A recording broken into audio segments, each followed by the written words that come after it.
দাঁত ভাঙা জবাব দিবেন আপনারা। এই যে আমি জুতা মারলাম। রাশেদ প্রধানের ছবিতে তিনি কিন্তু জুতা নিক্ষেপ করছেন। বাংলাদেশের সর্বস্তরের মানুষকে আমি আহ্বান করব, রাজনীতির খাতিরে নয়, যারাই বাংলাদেশকে অস্থিতিশীল করার চেষ্টা করবে, বাংলাদেশের স্থিতিশীলতাকে নষ্ট করার চেষ্টা করবে, বাংলাদেশের স্পষ্ট জিনিসকে গুলাটে করার চেষ্টা করবে, তাদেরকে এইভাবেই দাঁত ভাঙা জবাব দিবেন আপনারা। এই যে আমি জুতা মারলাম। রাশেদ প্রধানের ছবিতে তিনি কিন্তু জুতা নিক্ষেপ করছেন। এই লোকের বাংলাদেশে কোনো গণ অভ্যুত্থানে অবদান আছে কিনা, মুক্তিযুদ্ধে তার কোনো অবদান আছে কিনা আমরা কেউ জানি না। তার জন্য তো জুতাটাও সম্মানের হয়ে যায়। আমি আসলে ঢাকা শহরের কোন জায়গায় গোবর আছে আমি জানি না, আমি অনেক ঘুরছি।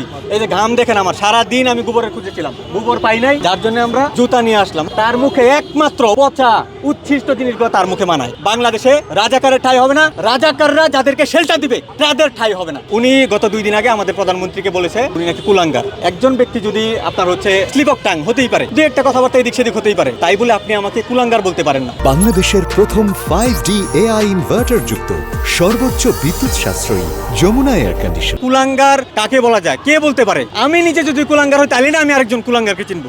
কুকুরকে চিনে, তো সে আসলে প্রকৃতপক্ষে সেই হচ্ছে কুলাঙ্গার। যেই কারণে বাংলাদেশের এই যে স্থিতিশীল একটা পরিবেশ আছে, বাংলাদেশের মানুষ একটা সমস্যা থেকে পরিত্রাণের চেষ্টা করছে, সেই সময়ে তিনি বাংলাদেশের রাজনীতির নামে তিনি অপরাজনীতি করার চেষ্টা করছেন। সিনিয়র সিটিজেনশিপদেরকে নিয়ে যে ধরনের কুরুচিপূর্ণ মন্তব্য করেছে, আমি বলতে চাই তাদের জন্য যদি মব কালচার জায়েজ হয় তাহলে সাধারণ জনগণের জন্য মব কালচার আপনারা জায়েজ করে দেন। আমরা ব্যবস্থা নিব তাদের বিরুদ্ধে। বাক স্বাধীনতার নামে তারা অবাধ স্বাধীনতা চায়। স্বাধীনতা এবং অবাধ স্বাধীনতা এই দুটোর মধ্যে কিন্তু পার্থক্য আছে ভাই। যারা এই ধরনের কথা বলে, বাক স্বাধীনতার কথা বলে, স্বাধীনতার কথা বলে, তাদেরকে বলেন স্বাধীনতা এবং অবাধ স্বাধীনতা এই দুটোর মধ্যে পার্থক্য কি সেটা তারা জানুক, জেনে তারপরে তারা গণতান্ত্রিক আন্দোলন করবে, রাজনৈতিক আন্দোলন করবে, করুক, কোনো সমস্যা নেই আমাদের। এই যে রাশেদ সাহেব 71 পূর্ব থেকে 71 পরবর্তী সময়ে ওনার কি অবদান আছে আমরা জানি না। এখন উনি রাজনীতি করে, রাজনীতির স্বার্থে, রাজনীতির নামে যে অপরাজনীতি বাংলাদেশে তৈরি হয়ে গেছে অলরেডি, এই আলোচনায় থাকতে হবে, ভাইরাল হতে হবে। এই ধরনের ইয়াতে উনি হয়তো আমাদের প্রধানমন্ত্রীকে এই ধরনের মন্তব্য করছে। আরেকটা উদ্দেশ্য তাদের, মানুষকে